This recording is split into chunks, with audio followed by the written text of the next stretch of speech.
The march started at Naledi High School. It was led by the former Premier of Northwest, Abuti Popo Molefe.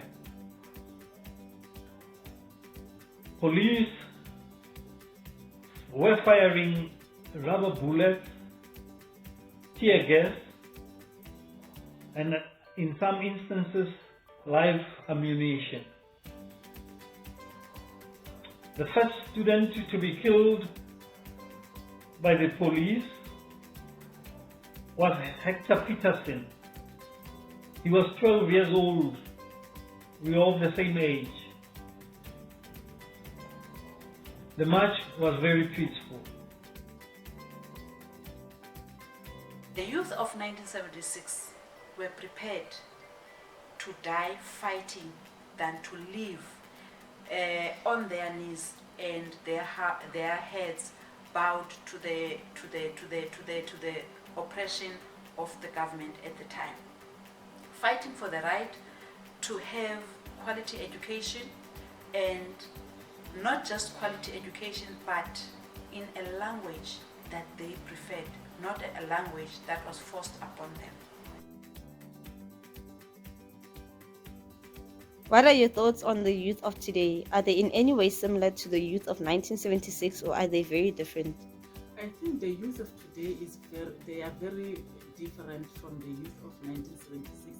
They are exposed to more opportunities than the youth of 1976. They are living in a world that does not discriminate against the black child.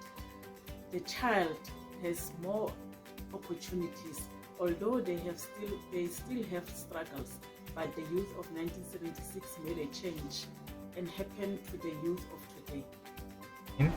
And with regards to the youth of today compared to the youth of back in 1976, I think with every generation there's always going to be a difference. So it's not even a matter of mentality in terms of how one shifts from the old mentality to the new mentality when you're talking about the youth. But basically the world they live in is different today than the world the youth of 1976 was, because there's a lot more information available today.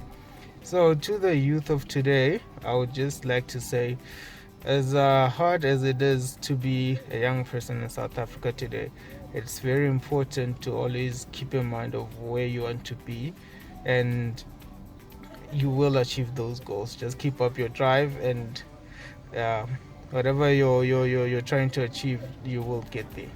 My thoughts about the current youth and the previous youth is that there are no similarities, and the reason why I'm saying that is the fact that we have rights. The youth of today, we have rights, we know our rights, and we can exercise our rights. So we have greater opportunities compared to the previous youth. The Soweto uprising was more than a protest.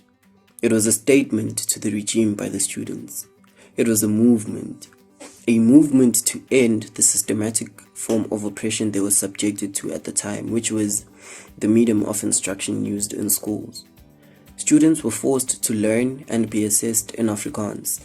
This made it difficult for students to learn, and they had had enough of being subjected to this oppression, and they finally took a stand. They were victorious in their movement, in that today in our schools, the medium of instruction is English, and Afrikaans is now offered as an additional language, which students can opt to take. Students are also offered the option of choosing isiZulu or Sepedi as an additional language. However, our youth today are still faced with challenges. The government is doing everything in its power to try and cater for the needs of the black South Africans. However, there are some glitches that still need to be addressed. And when I'm talking about glitches, I'm now referring to the education system in South Africa. Yes, the government is providing free education to black or to needy